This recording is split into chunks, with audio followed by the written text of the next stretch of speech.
2020 में राज्य की आर्थिक स्थिति की एक सच्ची तस्वीर प्रस्तुत करना समीचीन होगा। अध्यक्ष महोदय, वित्तीय वर्ष 2020-21 का बजट तैयार करते समय किसी ने सोचा नहीं था कि वैश्विक महामारी कोविड-19 वित्तीय वर्ष 2020 को चुनौतियों भरा वर्ष बना देगा। कोविड-19 ने विश्व के साथ भारतीय अर्थव्यवस्था को एक अभूतपूर्व तनाव में डाला था। देश में कोविड-19 की श्रृंखला तोड़ना आवश्यक था, इसलिए गंभीर आर्थिक परिणाम को समझते हुए भी भारत सरकार द्वारा देश में पूर्ण लॉकडाउन का निर्णय लिया गया। इससे देश के साथ बिहार में भी आर्थिक, सामाजिक और व्यापारिक गतिविधियां रुक सी गई। लेकिन हमारे लिए आम आदमी के स्वास्थ्य एवं जीवन की चिंता अति महत्वपूर्ण थी, इसलिए भारत सरकार के साथ राज्य सरकार ने भी जान है तो जहान है के सिद्धांत का पालन करते हुए लॉकडाउन का अनुपालन किया तथा कोविड-19 को पराजित करने की पूरी तैयारी की गई। भारत सरकार द्वारा कोविड-19 की श्रृंखला को तोड़ने हेतु लिए गए कठिन निर्णय के साथ राज्य सरकार एवं बिहार की जनता ने अतुलनीय सहयोग किया। राज्य की जागरूक जनता द्वारा कोविड-19 के निमित्त सभी नियमों एवं प्रोटोकॉल्स का अनुपालन किया गया। राज्य में पूर्ण लॉकडाउन के कारण आम आदमी अपने घरों में सीमित हो गए। इससे गंभीर आर्थिक एवं सामाजिक समस्या उत्पन्न हुई। तत्काल आम आदमी की बुनियादी जरूरतों को पूरा करने के लिए समाज के संवेदनशील वर्गों तथा निर्धनों में निर्धनतम, वृद्धजनों एवं अन्य राज्यों में काम करने वाले बिहार के श्रमिक भाइयों, महिलाओं एवं बच्चों आदि को सहारा देना आवश्यक था। अध्यक्ष महोदय, अन्य राज्यों में काम करने वाले राज्य के श्रमिक भाइयों की समस्याओं के कारण बिहार को अति चुनौतीपूर्ण स्थिति का सामना करना पड़ा। एक तरफ राज्य के लोगों का ख्याल रखना था तो दूसरी ओर अन्य राज्यों में काम करने वाले राज्य के श्रमिक भाइयों की चिंता भी थी। लेकिन हमने चुनौतियों से डटकर मुकाबला किया एवं इनका निदान भी किया। सीमित संसाधनों के बावजूद भी माननीय मुख्यमंत्री के नेतृत्व में राज्य सरकार द्वारा कई महत्वपूर्ण कदम उठाए गए। जैसे राज्य के शहरी इलाकों में फंसे निर्धन एवं निराश्रित व्यक्तियों के आश्रय एवं भोजन की निःशुल्क व्यवस्था हेतु 27 मार्च 2020 से 2 जून 2020 तक सभी जिलों के शहरी क्षेत्रों में आपदा राहत केंद्र का संचालन किया गया। इन केंद्रों में 30 लाख से अधिक व्यक्तियों को निःशुल्क भोजन कराया गया। राज्य से बड़ी संख्या में कामगार भाई रोजगार की तलाश में अन्य राज्यों में जाते हैं। लॉकडाउन के कारण अपने घर आने हेतु राज्य सरकार के अनुरोध पर भारत सरकार द्वारा कई विशेष रेलगाड़ियां बिहार भेजी गई। बाहर से आने वाले लोगों को अलग ठहराने हेतु प्रखंड एवं पंचायत स्तर पर क्वारंटीन केंद्र स्थापित किए गए, जिसमें इन्हें 14 दिनों तक ठहराया गया। इनके खाने पीने की व्यवस्था की गई। 14 दिन के बाद राज्य सरकार द्वारा बसों से इन्हें अपने गृह प्रखंड ले जाया गया। इन केंद्रों पर 14.82 लाख निबंधित अन्य राज्यों में काम करने वाले राज्य के श्रमिक एवं उनके परिवार ठहरे। इसी प्रकार राज्य की सीमाओं पर पहुंचने वाले एवं दूसरे राज्यों में फंसे बिहार के श्रमिक एवं उनके परिवार के लिए आपदा राहत केंद्र स्थापित किया गया। क्वारंटीन केंद्रों में औसतन प्रति व्यक्ति 5,300 रुपये खर्च किए गए। कोरोना लॉकडाउन के कारण आर्थिक कठिनाई का सामना कर रहे गरीब लोगों को डीबीटी के माध्यम से 1.64 करोड़ राशन कार्डधारी के खाते में 1,000 रुपया प्रति कार्डधारी अंतरित किया गया। इस मद में 1,600 करोड़ रुपये से अधिक का भुगतान किया गया। लॉकडाउन के कारण राज्य के बाहर फंसे प्रवासियों के खाते में मुख्यमंत्री राहत कोष से प्रति व्यक्ति 1,000 रुपये का भुगतान किया गया। कुल 20.95 लाख लोगों को डीबीटी के माध्यम से करीब 210 करोड़ रुपए की राशि सीधे उनके बैंक खाते में अंतरित की गई। बहुत से श्रमिकों को विशेष श्रमिक रेलगाड़ी द्वारा राज्य में लाया गया। राज्य सरकार द्वारा टिकट भाड़ा तथा यात्रा मद में व्यय की गई राशि की प्रतिपूर्ति न्यूनतम 1,000 रुपया का भुगतान किया गया। इस प्रकार कुल 10.71 लाख कामगारों को 121.37 करोड़ रुपए वितरित किए गए। राज्य के वृद्धजनों को कोरोना अवधि में परेशानी का सामना नहीं करना पड़े, इसलिए राज्य सरकार द्वारा 3 महीने का वृद्धा पेंशन अग्रिम के रूप में भुगतान किया गया। राज्य में कोरोना संक्रमण के खतरा से निपटने हेतु संक्रमित लोगों की पहचान आवश्यक था। राज्य सरकार द्वारा कोविड-19 जांच अभियान के रूप में प्रारंभ किया गया। जांच के बाद कोविड पॉजिटिव मरीजों को पृथकवास में रखा गया एवं उनको मुफ्त में दवा भी दी गई। 12 सरकारी लैब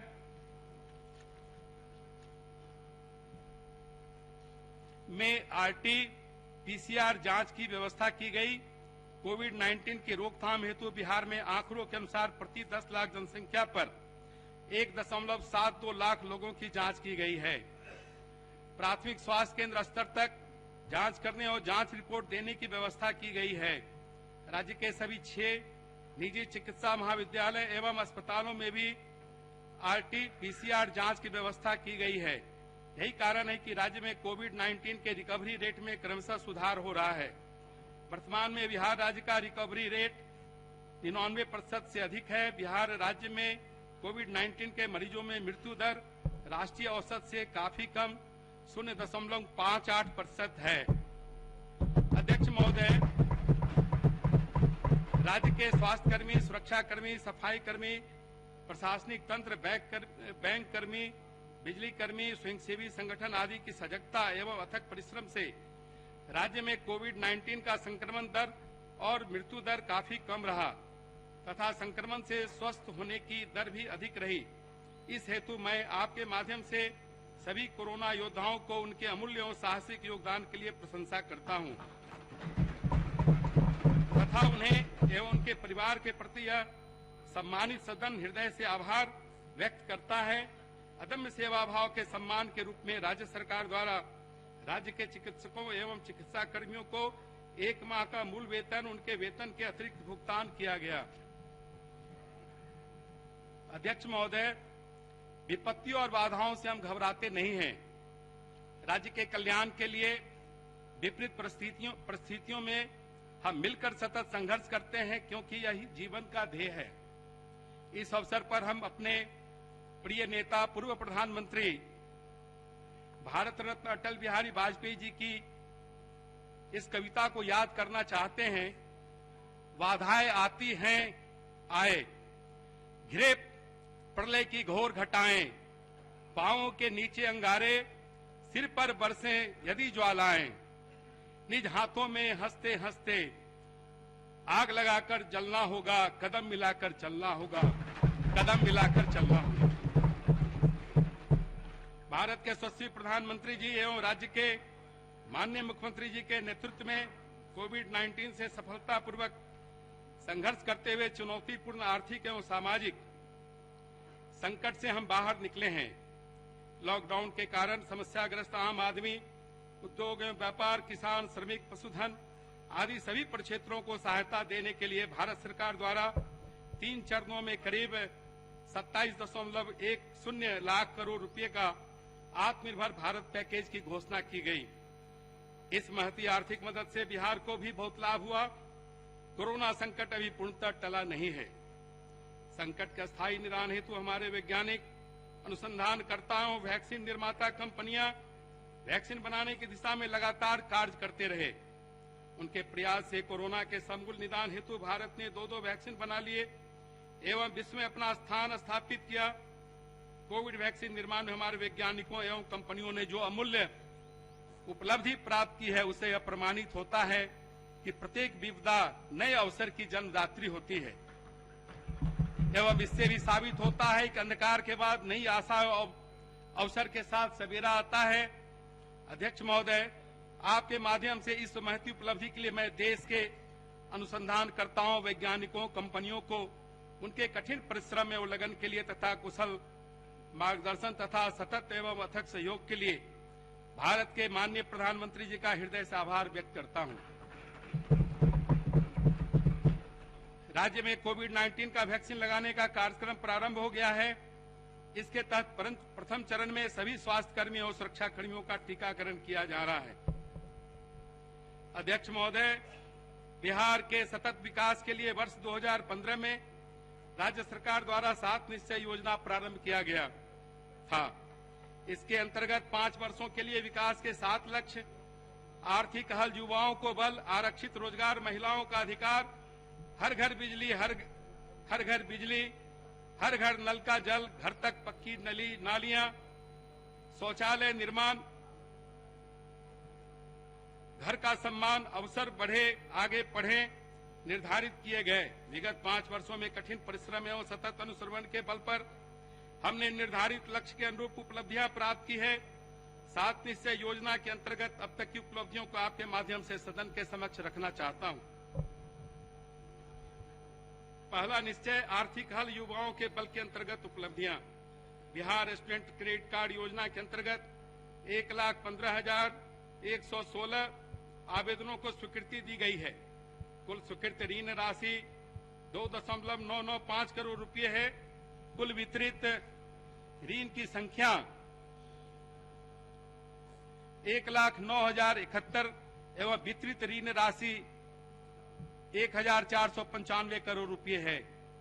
अब तक 1,02,871 बिहार स्टूडेंट्स क्रेडिट कार्ड निर्गत हुए हैं। मुख्यमंत्री निश्चय स्वयं सहायता भत्ता योजना के अंतर्गत 5,04,824 आवेदनों की स्वीकृति दी गई है। अब तक कुल 4,79,980 आवेदकों को लाभान्वित किया गया है तथा 630 करोड़ रुपए की राशि वितरित की गई है। कुशल युवा कार्यक्रम के अंतर्गत 17,05,398 आवेदनों को प्रशिक्षण हेतु ऑनलाइन प्रेषित किया गया है।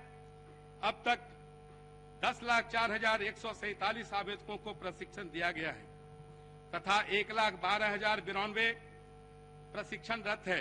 वर्तमान में राज्य के सभी 534 प्रखंडों में 1,609 प्रशिक्षण केंद्र संचालित है। अभी तक इस कार्यक्रम पर 702 करोड़ रुपए व्यय हुए हैं।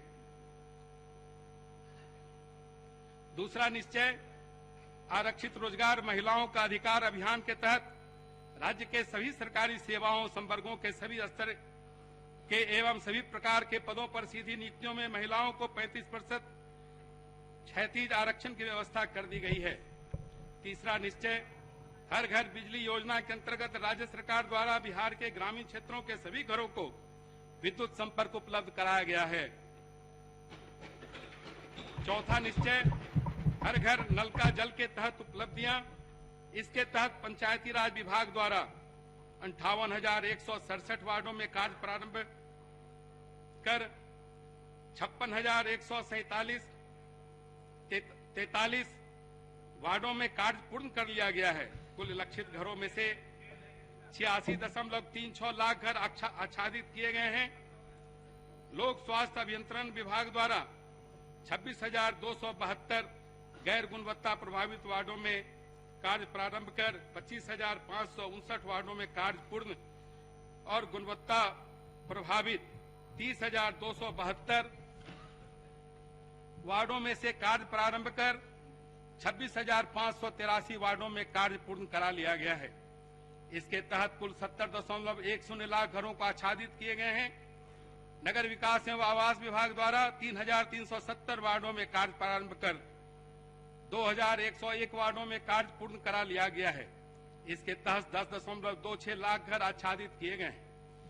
पांचवा निश्चय, घर तक पक्की गली नलियां। इसके तहत पंचायती राज विभाग द्वारा 1,14,469 वार्डों में कार्य प्रारंभ कर 1,14,248 वार्डों में कार्य पूर्ण कर लिया गया है। इसके तहत 176.61 लाख घर आच्छादित किए गए हैं। शहरी क्षेत्रों में नगर विकास एवं आवास विभाग द्वारा 3,340 वार्डों में कार्य प्रारंभ करके 2,735 वार्डों में कार्य पूर्ण कर लिया गया है। इसके तहत 6.86 लाख घर आच्छादित किए गए हैं। ग्रामीण टोला संपर्क निश्चय योजना के तहत सभी 4,643 टोलों के लिए योजनाओं की स्वीकृति दी जा चुकी है। इस योजना के तहत 3,884.2 2-3 किलोमीटर सड़क का निर्माण पूर्ण करते हुए 4,532 बसावटों को संपर्कता प्रदान की गई है। छठा निश्चय शौचालय निर्माण घर का सम्मान।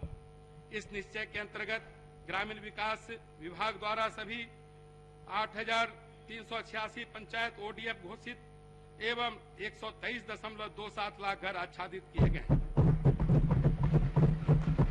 सभी 534 प्रखंड 101 अनुमंडल तथा सभी 38 जिला ओडीएफ घोषित किए गए हैं। शहरी क्षेत्रों में नगर विकास एवं आवास विभाग द्वारा कुल 3.82 लाख व्यक्तिगत शौचालय एवं 13,656 सामुदायिक शौचालय का निर्माण कराया गया है। सभी 3,367 शहरी वार्ड एवं 142 नगर निकायों को ओडीएफ घोषित किया गया है। ग्रामीण क्षेत्रों में जिनके यहाँ शौचालय निर्माण हेतु भूमि उपलब्ध नहीं है, उनके लिए राज्य सरकार द्वारा सामुदायिक शौचालय का निर्माण कराया गया है। ऐसे प्रत्येक परिवार को एक शौचालय की चाबी दी गई है। सातवां निश्चय अवसर बढ़े आगे पढ़े के तहत राज्य में निर्धारित लक्ष्य 54 के विरुद्ध 36 अनुमंडलों में एएनएम संस्थान खोला गया है तथा शेष पर कार्य चल रहा है। 23 चयनित जिले में से 12 में जीएनएम संस्थान स्थापित किया गया है तथा शेष में कार्य चल रहा है। 28 जिलों में पारा मेडिकल संस्थान खोले जाने के लक्ष्य के विरुद्ध 12 संस्थान खुल चुके हैं। 5 जिलों में फार्मेसी कॉलेज की स्थापना की जानी है, जिसमें से 3 में स्थापित कर दिया गया है। 4 चिकित्सा महाविद्यालयों में बीएससी नर्सिंग कॉलेज की स्थापना की गई है। 3 नए मेडिकल कॉलेज के निर्माण की प्रक्रिया चल रही है। राज्य के युवाओं को रोजगार एवं स्वरोजगार से जोड़ने हेतु राज्य में 14 पॉलिटेक्निक संस्थान, 11 अभियंत्रण महाविद्यालय, 9 महिला औद्योगिक प्रशिक्षण संस्थान और 32 अनुमंडल स्तरीय औद्योगिक प्रशिक्षण संस्थान खोले जा चुके हैं और अन्य पर कार्रवाई चल रही है। वित्तीय वर्ष 2021-22 में लंबित सभी कार्यों को पूर्ण कर लिया जाएगा। सुशासन के अंतर्गत आत्मनिर्भर बिहार के 7 निश्चय 2 योजना। अध्यक्ष महोदय, हमारी सरकार राज्य के बहुमुखी विकास के लिए लगातार प्रयास कर रही है। एक उपलब्धि हमें दूसरे प्रयास के लिए प्रेरित करती है। खग उड़ते रहना जीवन भर, मत डर प्रलय झकोरों से तू, बढ़ आशा हलकारों से तू, क्षण में यह अरिदल मिट जाएगा, तेरे पंखों से पीस कर खग उड़ते रहना जीवन भर, उड़ते रहना जीवन भर। विकसित बिहार के लिए सफलतापूर्वक क्रियान्वित 7 निश्चय 1 की उपलब्धियां उत्साहवर्धक रही है। हमारी सरकार योजना बनाकर विकसित बिहार के लिए सतत प्रगतिशील रहती है। इसलिए 7 निश्चय 1 के बाद हमने अगले 5 वर्षों के लिए आत्मनिर्भर बिहार के 7 निश्चय 2 पर कार्य प्रारंभ कर दिया है। सरकार द्वारा अगले 5 वर्षों में 2020 से 2025 के लिए 7 निश्चय 2 योजना अभियान प्रारंभ किया गया है। इसके अंतर्गत राज्य के चतुर्दिक विकास के लिए 7 लक्ष्यों को प्राप्त करने हेतु विभिन्न योजनाएं बनाई गई है। वित्तीय वर्ष 2021-22 में 7 निश्चय 2 योजना के लिए 4,671 करोड़ रुपए का बजट प्रावधान किया गया है। योजना की प्रारंभिक तैयारी कर ली गई है तथा वर्ष 2021-22 से इन सभी निश्चय योजनाओं पर कार्य प्रारंभ होगा। 7 निश्चय 2 के अंतर्गत 7 लक्ष्य निर्धारित किए गए हैं। युवा शक्ति, बिहार की प्रगति, सशक्त महिला, सक्षम महिला, हर खेत तक सिंचाई का पानी, स्वच्छ गांव, समृद्ध गांव, स्वच्छ शहर, विकसित शहर, सुलभ संपर्कता सबके लिए एवं सबके लिए अतिरिक्त स्वास्थ्य सुविधा। युवा शक्ति, बिहार की प्रगति। युवक समाज के भविष्य निर्माता होते हैं। युवा ऊर्जा, शक्ति एवं अनुशासन से ही समाज का सार्थक एवं बहुमुखी विकास संभव होता है। इतिहास गवाह है कि विभिन्न देशों और कालखंडों में युवाओं ने समाज की दिशा बदल दी है। इसलिए युवाओं के शिक्षा, शिक्षुता एवं युवा उद्यमिता विकास पर हमारा विशेष ध्यान है, ताकि हमारे युवा बाजार की मांग के अनुरूप आधुनिक तकनीक वाले रोजगार स्वरोजगार से जुड़ सके। 7 निश्चय वन के तहत बिहार के युवाओं के लिए कई कार्यक्रम चलाए गए हैं। उच्च शिक्षा के लिए बिहार स्टूडेंट क्रेडिट कार्ड योजना, युवाओं को रोजगार ढूंढने में मदद करने हेतु स्वयं सहायता भत्ता योजना, युवाओं को कंप्यूटर, संवाद कौशल एवं व्यवहार कौशल का प्रशिक्षण देने हेतु कुशल युवा जैसे कार्यक्रमों को चलाया गया है। ये सभी कार्यक्रम आगे भी जारी रहेंगे। अब इनके साथ साथ युवाओं के लिए और बेहतर तकनीकी प्रशिक्षण की व्यवस्था की जाएगी, जिससे उन्हें रोजगार के बेहतर अवसर प्राप्त हो सके। साथ ही बिहार में उद्यमिता को और बढ़ावा दिया जाएगा, जिससे कि युवा स्वयं उद्यमी बन सके और अन्य लोगों को भी रोजगार के अवसर उपलब्ध करा सकें। संस्थानों में गुणवत्ता बढ़ाने की योजना, बाजार की मांग के अनुरूप आधुनिक तकनीक वाले प्रशिक्षण संस्थानों की आवश्यकता है। इसके लिए पुराने और नव संस्थापित राजकीय आईटीआई एवं पॉलिटेक्निक संस्थाओं को भी आधुनिक बनाया जाएगा। पिछले 5 वर्षों में जिला एवं अनुमंडल स्तर पर कई संस्थानों का निर्माण कराया गया है। इसी को आगे बढ़ाते हुए अब राज्य के प्रत्येक राजकीय आईटीआई एवं पॉलिटेक्निक संस्थानों में प्रशिक्षण की गुणवत्ता बढ़ाने के लिए उच्च स्तरीय सेंटर ऑफ एक्सीलेंस बनाया जाएगा। इनमें राजकीय आईटीआई एवं पॉलिटेक्निक में पढ़ रहे बच्चों को वर्तमान उद्योगों की आवश्यकता के अनुरूप उच्च स्तरीय और नई तकनीक वाले क्षेत्रों में जिनकी बाजार में ज्यादा मांग है, यथा सोलर, ड्रोन तकनीक, ऑप्टिकल फाइबर एवं networking, transformer manufacturing, information technology इत्यादि जैसे कई क्षेत्रों में प्रशिक्षण दिया जाएगा। इन संस्थानों से प्रशिक्षण प्राप्त छात्रों की बाजार में मांग रहेगी तथा इन्हें बेहतर रोजगार के अवसर उपलब्ध होंगे। हर जिले में मेगा स्किल सेंटर, मार्गदर्शन, नई स्किल में प्रशिक्षण। आईटीआई एवं पॉलिटेक्निक संस्थानों से शिक्षा नहीं प्राप्त करने वाले युवक भी काफी हुनरमंद होते हैं। उनके स्किल को व्यवस्थित दिशा में संवारने हेतु उचित मार्गदर्शन एवं लघु प्रशिक्षण की आवश्यकता होती है। इसलिए वैसे युवा जो आईटीआई एवं पॉलिटेक्निक में नहीं पढ़ रहे हैं और नए कौशल का प्रशिक्षण पाना चाहते हैं, उनके लिए हर जिले में कम से कम एक मेगा स्किल सेंटर खोला जाएगा।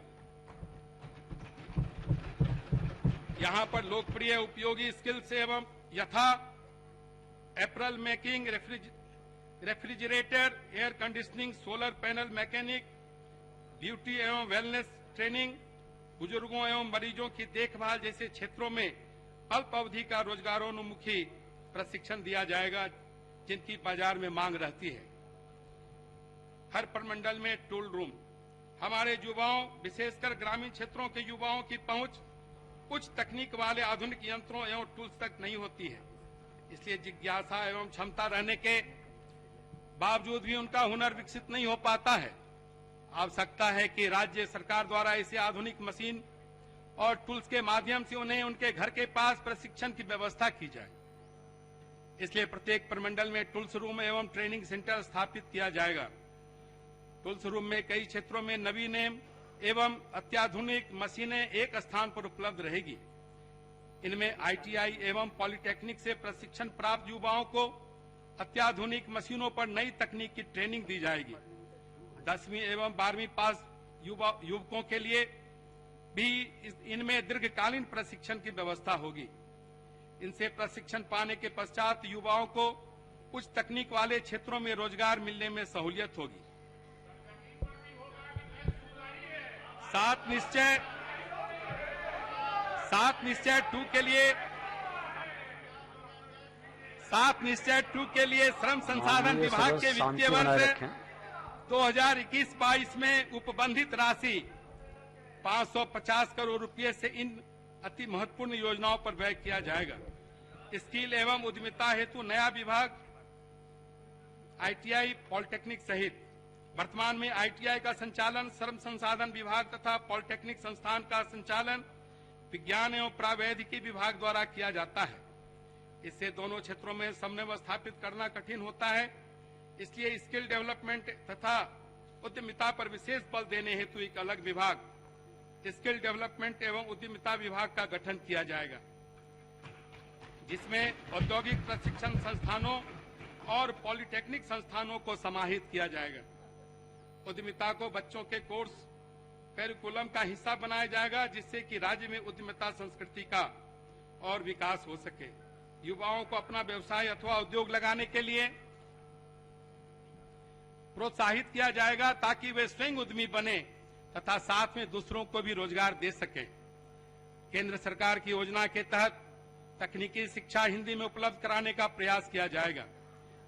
बिहार में चिकित्सा शिक्षा एवं अभियंत्रण शिक्षा को सुदृढ़ करने हेतु एक चिकित्सा विश्वविद्यालय एवं एक अभियंत्रण विश्वविद्यालय की स्थापना की जाएगी। साथ ही बिहार में खेलकूद को बढ़ावा देने हेतु अंतर्राष्ट्रीय क्रिकेट स्टेडियम एवं स्पोर्ट्स एकेडमी के साथ राजगीर के खेल परिसर में एक खेल विश्वविद्यालय की स्थापना की जाएगी। पॉलिटेक्निक संस्थानों में सेंटर ऑफ एक्सेलेंस की स्थापना तथा अभियंत्रण महाविद्यालयों के बेहतर प्रबंधन हेतु स्थापित किए जाने वाले अभियंत्रण विश्वविद्यालय के लिए वित्तीय वर्ष 2021-22 में विज्ञान एवं प्रावैधिकी विभाग के बजट में 110 करोड़ रुपए व्यय का प्रावधान किया गया है। उद्यमिता विकास हेतु अनुदान प्रोत्साहन। बैठ जाइए माननीय सदस्य। अध्यक्ष महोदय, पढ़ते रहे।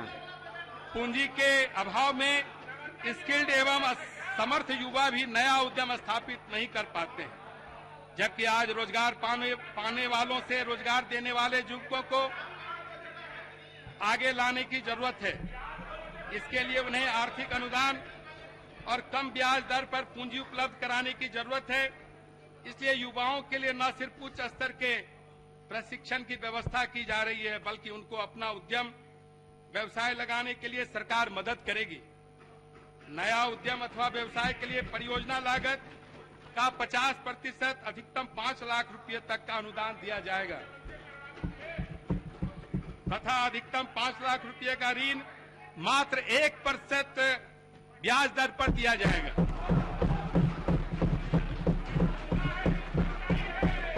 वर्ष 2020-25 में सरकारी एवं गैर सरकारी क्षेत्र में रोजगार के 20 लाख से ज्यादा नए अवसर सृजित किए जाएंगे।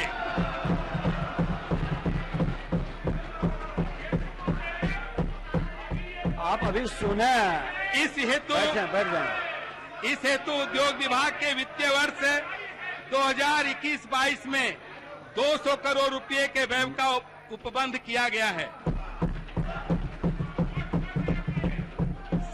अध्यक्ष महोदय, सशक्त महिला, सक्षम महिला, महिला उद्यमिता हेतु विशेष योजना हमारी सरकार द्वारा रोजगार में महिलाओं को 35% आरक्षण का प्रावधान किया गया है।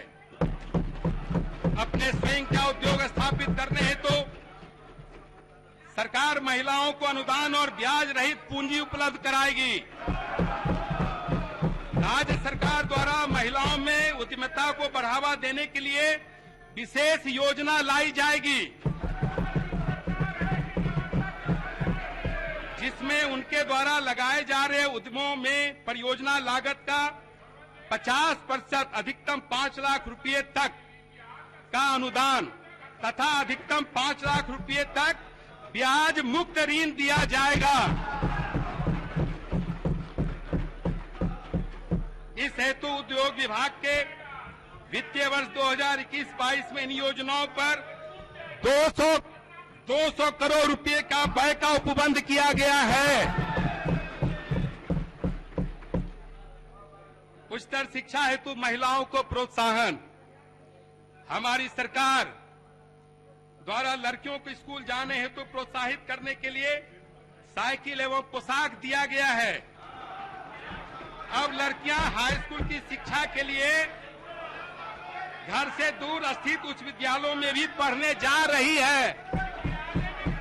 हाई स्कूल के बाद आप सुने, बैठ जाएं। शिक्षा के प्रति महिलाओं में जागरूकता अभी पूरी बात सुने। अभिरुचि पैदा करने हेतु अवसर मिलेगा आपको। उन्हें प्रोत्साहन राशि देने की योजना है। इसके अंतर्गत उच्च शिक्षा हेतु प्रेरित करने के लिए इंटर उत्तीर्ण होने पर अविवाहित महिलाओं को 25,000 रुपया तथा धैर्य से सुनिएगा, धैर्य से, तथा स्नातक उत्तीर्ण होने पर महिलाओं को 50,000 रुपया आर्थिक सहायता दी जाएगी।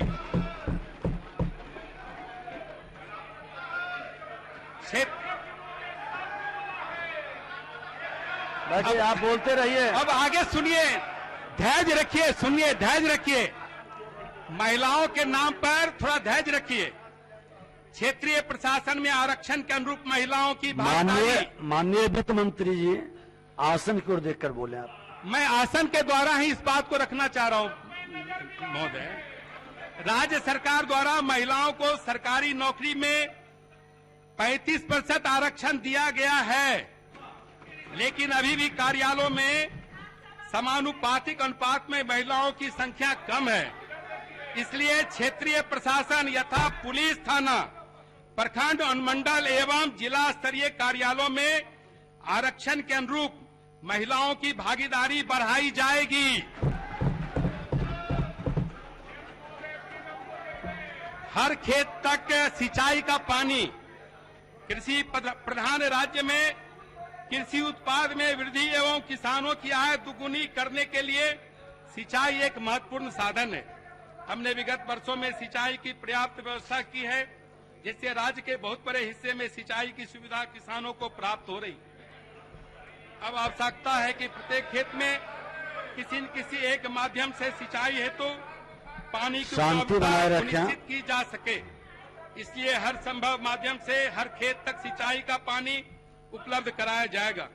यह योजना कृषि विभाग, ऊर्जा विभाग, लघु जल संसाधन विभाग और जल संसाधन द्वारा क्रियान्वित की जाएगी। इस संबंध में प्राथमिक सर्वेक्षण का काम कर लिया गया है। अभी जानने का समय नहीं, बैठिए, अभी सुनने का। वित्तीय वर्ष 2021-22 में कृषि विभाग के बजट में इस कार्य हेतु 50 करोड़ रुपए, ऊर्जा विभाग के बजट में 300 करोड़ रुपए, लघु जल संसाधन विभाग के बजट में 100 करोड़ रुपए तथा जल संसाधन विभाग के बजट में 100 करोड़ रुपए, कुल 550 करोड़ रुपए का बजट प्रावधान किया गया है। स्वच्छ गांव, समृद्ध गांव, सभी गांवों में सोलर स्ट्रीट लाइट। हमारी सरकार की सोच है कि गांव की गलियां एवं सड़कें शहरों की तरह जगमग करती रहे। इसलिए सभी गांवों में सोलर स्ट्रीट लाइट लगाने की योजना 7 निश्चय 2 में प्रारंभ की गई है। लगाए गए सोलर स्ट्रीट लाइट के नियमित अनुरक्षण की भी व्यवस्था की जाएगी। इन कार्यों में पंचायती राज संस्थाओं की महत्वपूर्ण भूमिका है। इसलिए पंचायती राज विभाग के बजट में वित्तीय वर्ष 2021-22 में 150 करोड़ रुपए का बजट प्रावधान किया गया। ठोस एवं तरल अपशिष्ट प्रबंधन। गांव में प्रधानमंत्री स्वच्छता अभियान के कारण सफाई के प्रति लोगों में उत्साह और सकारात्मक सोच उत्पन्न हुआ है। ग्रामीण क्षेत्रों में भी घरों से विभिन्न प्रकार के ठोस और तरल अपशिष्ट निकलते हैं, जिनसे गांव में गंदगी फैलती है। ग्रामीण स्तर पर इससे एक तरफ जहां बीमारी का खतरा बना रहता है, वहीं दूसरी तरफ पर्यावरण प्रदूषण की समस्या भी उत्पन्न होती है। इसलिए गांव में ठोस एवं तरल अपशिष्ट प्रबंधन एवं मल प्रबंधन की व्यवस्था की जाएगी। वार्ड स्तर पर नालों एवं गलियों की सफाई कराई जाएगी। प्रत्येक घर से ठोस कचरे का संग्रहण किया जाएगा तथा उनका उपयुक्त तकनीक के माध्यम से निस्तारण किया जाएगा। नालों के अंत में निकले हुए गंदे जल का उपयुक्त तकनीक के माध्यम से ट्रीटमेंट की भी व्यवस्था की जाएगी। मल जल तथा सफाई का कार्य ग्रामीण कार्य विभाग के द्वारा संचालित लोहिया स्वच्छता योजना 2 के अंतर्गत किया जाएगा। इस हेतु विभाग के वित्तीय वर्ष 2021-22 के बजट में 50 करोड़ रुपए का बजट उपबंध किया गया है। पूर्व की निश्चय योजनाओं का अनुरक्षण। विगत कई वर्षों में सरकार द्वारा गांव के विकास के लिए कई योजनाओं का क्रियान्वयन किया गया है और इसके तहत परिसंपत्तियों का सृजन हुआ है। मरम्मती और रखरखाव के अभाव में ये संपत्तियां शीघ्र नष्ट हो जाती है। इसलिए इस योजना के अंतर्गत 7 निश्चय 1 के तहत पूर्व से निर्मित योजनाओं यथा हर घर नल का जल, घर तक पक्की गली नलियां एवं हर घर शौचालय आदि की योजनाओं का पूरा रखरखाव किया जाएगा। लोक स्वास्थ्य अभियंत्रण विभाग के अंतर्गत किए जाने वाले कार्यों के लिए वित्तीय वर्ष 2021-22 के बजट में 400 करोड़ रुपए का बजट प्रावधान किया गया है। पशु एवं मत्स्य संसाधनों का विकास, गांवों की समृद्धि का आधार कृषि एवं पशुधन है। दुग्ध उत्पादन, मुर्गी पालन, मछली पालन जैसे व्यवसाय गांव में रोजगार के साधन होते हैं, जिससे ग्रामीणों की आय में वृद्धि होती है। इसके लिए हमें ग्रामीणों को नई तकनीक से उक्त व्यवसाय करने में सहायता देनी होगी। आधुनिक तकनीकों का इस्तेमाल कर दुग्ध उत्पादन एवं प्रसंस्करण, मुर्गी पालन, मछली पालन आदि को बढ़ावा दिया जाएगा। राज्य के अस्थिर चौड़ क्षेत्रों का विकास बड़े पैमाने पर किया जाएगा। साथ ही अन्य क्षेत्रों में तालाबों, पोखरों एवं बड़े जलाशयों में मछली पालन को बढ़ावा दिया जाएगा। आधुनिक मत्स्य पालन तकनीकों का प्रसार किया जाएगा तथा मछली पालन के पूरे उत्पादन श्रृंखला पर काम किया जाएगा। मछली उत्पादन को इतना बढ़ाया जाएगा कि बिहार की मछली अन्य राज्यों में जाएगी। इससे राज्य के पशुपालकों एवं मछली पालकों की आय बढ़ेगी। वित्तीय वर्ष 2021-22 के लिए पशुपालन विभाग के बजट में 7 निश्चय 2 योजना के लिए उपबंधित राशि 500 करोड़ रुपए इन योजनाओं पर व्यय किया जाएगा। स्वच्छ शहर, विकसित शहर, ठोस एवं तरल अपशिष्ट प्रबंधन। घनी आबादी के कारण शहरी घरों से ठोस और तरल अपशिष्ट बड़ी मात्रा में निकलते हैं, जिनसे बीमारी और विभिन्न प्रकार के प्रदूषण उत्पन्न होते हैं। इसलिए बिहार के सभी शहरों में ठोस एवं तरल अपशिष्ट प्रबंधन की व्यवस्था उपयुक्त तकनीक के माध्यम से की जाएगी। शहरी गरीबों हेतु बहुमंजिला आवासन। शहरी क्षेत्र में बिना भूमि और घर वाले बेसहारा लोगों की संख्या बढ़ रही है। ऐसे लोग झुग्गी बस्तियों में रहते हैं, जिन्हें कई समस्याओं का सामना करना पड़ रहा है। इसलिए राज्य सरकार द्वारा शहरी गरीबों के लिए बहुमंजिला आवासन योजना के अंतर्गत शहर में रह रहे बेघर भूमिहीन गरीब लोगों को बहुमंजिला भवन बनाकर आवासन उपलब्ध किया जाएगा। सभी शहरों एवं महत्वपूर्ण नदी घाटों पर विद्युत शवदाह गृह सहित मोक्ष धाम का निर्माण।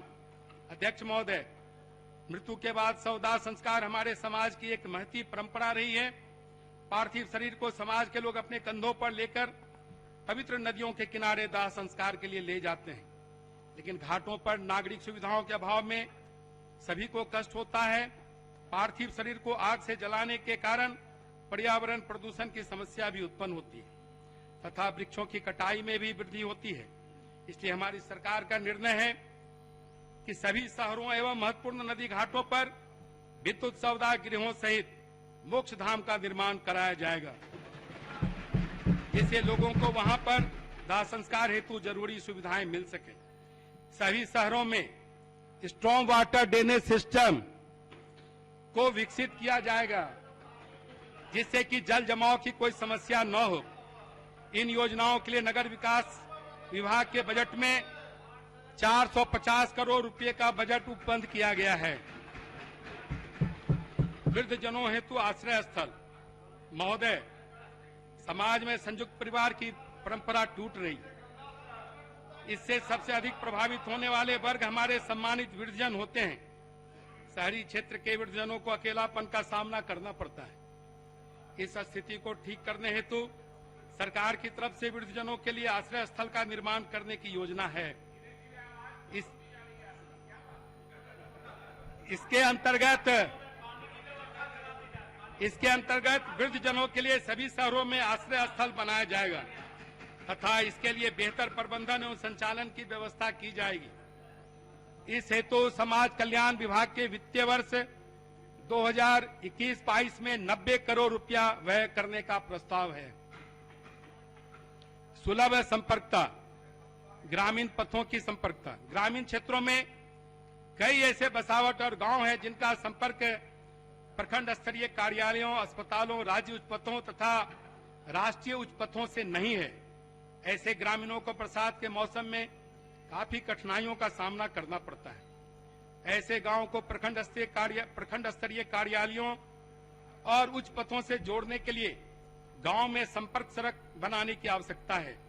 इसलिए सुलभ संपर्कता योजना के अंतर्गत आसपास के गांवों को जोड़ते हुए मुख्य पथों एवं महत्वपूर्ण स्थानों, प्रखंड, थाना और मंडल अथवा महत्वपूर्ण सुविधाओं यथा बाजार, अस्पताल, राज्य उच्च पथ एवं राष्ट्रीय उच्च पथों तक संपर्कता हेतु नई सड़कों का निर्माण कराया जाएगा। इस योजना पर ग्रामीण कार्य विभाग द्वारा वित्तीय वर्ष 2021-22 में 250 करोड़ रुपए व्यय करने का प्रावधान है। शहरी क्षेत्रों में आवश्यकता अनुसार बाईपास अथवा फ्लाईओवर का निर्माण। राज्य के प्रत्येक शहर में जनसंख्या वृद्धि एवं वाहनों की संख्या में वृद्धि के कारण भयानक जाम की समस्या उत्पन्न होती है। शहर के बाहर से बाईपास नहीं होने या कई स्थानों पर पुल, फ्लाईओवर नहीं रहने के कारण बड़े बड़े वाहन मुख्य शहर से होकर गुजरते हैं, जिससे जाम की समस्या विकराल हो जाती है। इसलिए शहरी क्षेत्रों में जाम की समस्या से मुक्ति एवं सुचारू यातायात के संचालन हेतु आवश्यकता अनुसार बाईपास अथवा फ्लाईओवर का निर्माण कराया जाएगा। इस योजना के तहत वित्तीय वर्ष 2021-22 में पथ निर्माण विभाग द्वारा 200 करोड़ रुपए का व्यय किया जाएगा।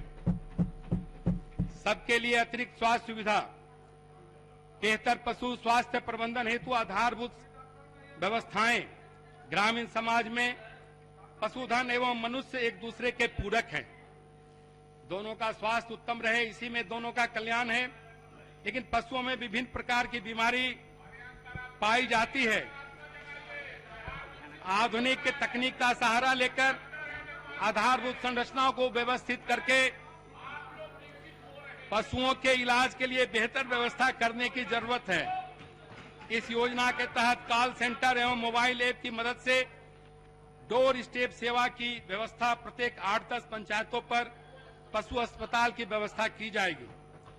पशुओं के लिए चिकित्सा सुविधा, टीकाकरण, कृत्रिम गर्भाधान, कृमिनाशन जैसे सेवाओं की डोर स्टेप डिलीवरी कराने की ठोस व्यवस्था की जाएगी।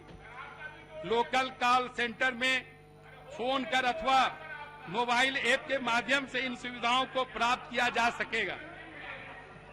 टेलीमेडिसिन के माध्यम से भी पशु अस्पताल से जुड़े रहेंगे, जिनसे चिकित्सा परामर्श दिया जा सकेगा और आवश्यकता अनुसार मोबाइल यूनिट्स के माध्यम से पशु चिकित्सक एवं अन्य कर्मियों के द्वारा लोगों के घरों में पहुंचकर पशु चिकित्सा एवं अन्य सेवाएं दी जाएगी। पशुओं की सभी प्रकार की चिकित्सा सुविधाएं निःशुल्क रहेगी। गोवध संरक्षण एवं संवर्धन हमारी सांस्कृतिक परंपरा रही है और संविधान का नीति निर्देशक तत्व भी यही कहता है, देसी गाय का दूध अधिक पौष्टिक एवं शुद्ध होता है। इसलिए सरकार का उद्देश्य है कि देसी गाय के बच्चों का संरक्षण और संवर्धन किया जाए। इसलिए देसी गोवंश के संरक्षण एवं संवर्धन हेतु पशु विज्ञान विश्वविद्यालय के अंतर्गत गोवंश विकास संस्थान की स्थापना की जाएगी। वित्तीय वर्ष 2021-22 में पशु एवं मत्स्य संसाधन विभाग के बजट में इन योजनाओं के क्रियान्वयन हेतु 500 करोड़ रुपए का बजट प्रावधान किया गया है। गांव-गांव तक लोगों के लिए स्वास्थ्य सेवाओं की बेहतर उपलब्धता। अध्यक्ष महोदय, स्वास्थ्य सदा से राज्य सरकार के लिए महत्वपूर्ण विषय रहा है। राज्य सरकार द्वारा विगत कई वर्षों में स्वास्थ्य से संबंधित विभिन्न योजनाओं का क्रियान्वयन किया गया है एवं आधारभूत संरचनाओं का निर्माण किया गया है। लेकिन कोविड-19 महामारी ने स्वास्थ्य सुविधाओं के महत्व को विशेष रूप से रेखांकित किया है। हमें महामारी से निपटने हेतु विभिन्न स्वास्थ्य सेवाओं को मिशन मोड में तैयार रखना होगा। इसमें बीमारी की जांच एवं इलाज की सुविधा उपलब्ध कराई जाएगी। स्वास्थ्य उपकेंद्रों को नियमित एवं बेहतर रूप से संचालित कर स्वास्थ्य सेवाएं प्रदान की जाएगी तथा इन्हें टेलीमेडिसिन के माध्यम से प्राथमिक स्वास्थ्य केंद्र, सामुदायिक स्वास्थ्य केंद्र, अनुमंडल अस्पताल एवं जिला अस्पताल से जोड़ा जाएगा और लोगों को चिकित्सीय परामर्श की सुविधा उपलब्ध कराई जाएगी, जिसका शुभारंभ माननीय मुख्यमंत्री जी ने कल कर दिए हैं। डायबिटीज, उच्च रक्तचाप तथा मोतियाबिंद आदि बीमारियों हेतु स्क्रीनिंग की जाएगी एवं गंभीर बीमारी के मामलों को रेफर किया जाएगा। इसके साथ ही पैथोलॉजिकल जांच हेतु सैंपल एकत्र कर उनकी जांच की भी व्यवस्था की जाएगी।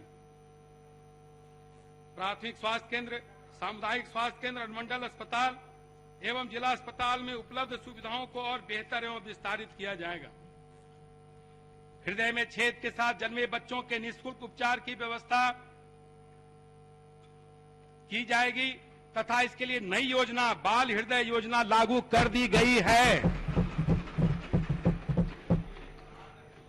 उक्त योजनाओं के क्रियान्वयन हेतु स्वास्थ्य विभाग के वित्तीय वर्ष 2021-22 के बजट में 300 करोड़ रुपए का बजट उपलब्ध किया गया है। इसके अतिरिक्त 7 निश्चय 2 में निम्नलिखित कार्यक्रम को भी लागू किया जाएगा। विदेशों में शिक्षा प्राप्त करने जाने वाले विद्यार्थियों के लिए डिजिटल काउंसलिंग सेंटर की स्थापना की जाएगी।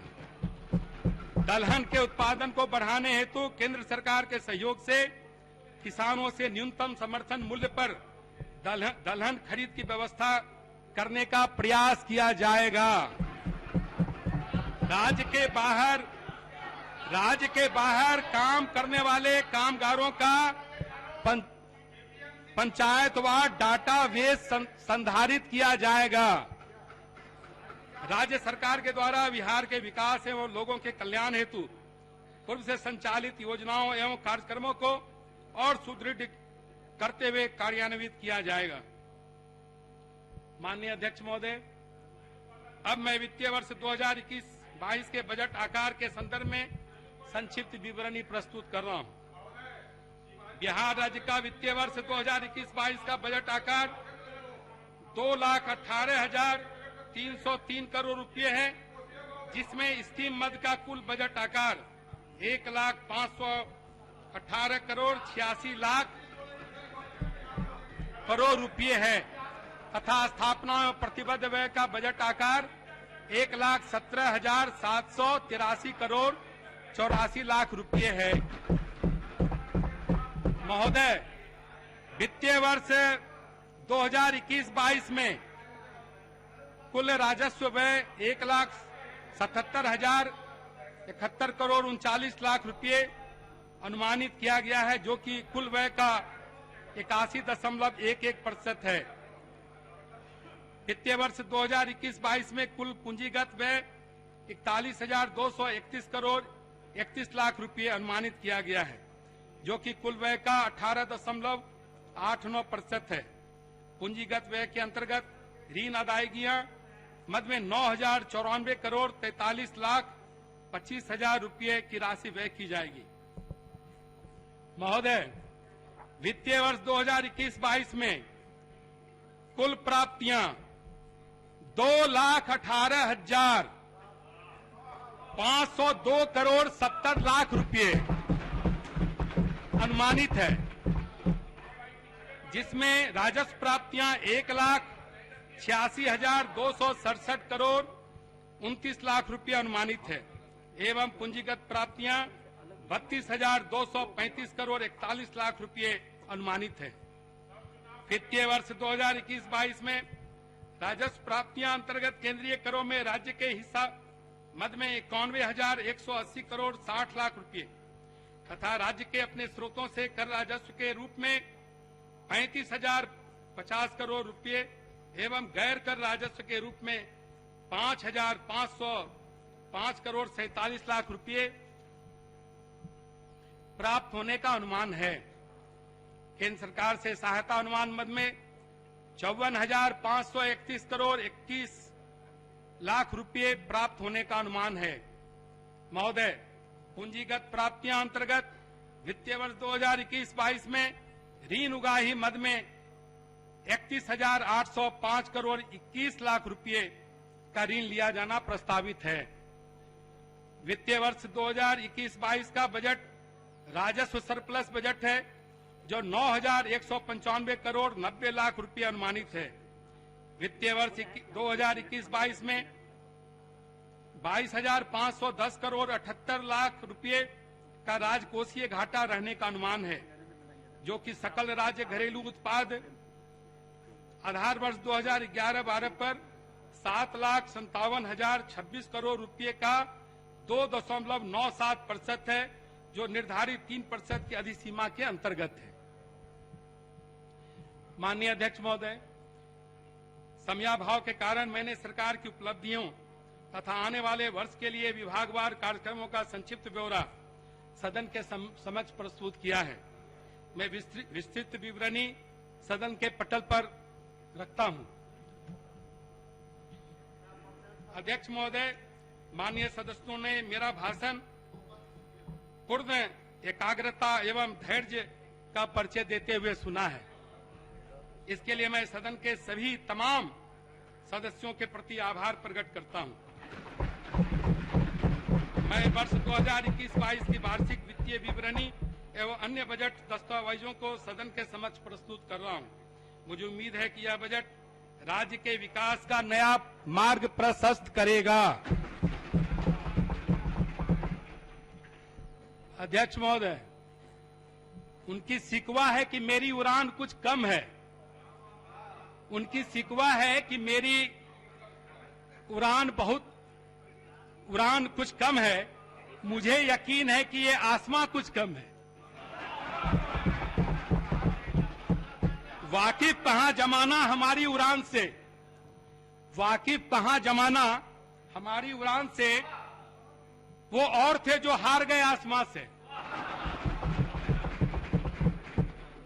रख हौसला वो मंजर भी आएगा, रख हौसला वो मंजर भी आएगा, प्यासे के पास चलकर समंदर भी आएगा।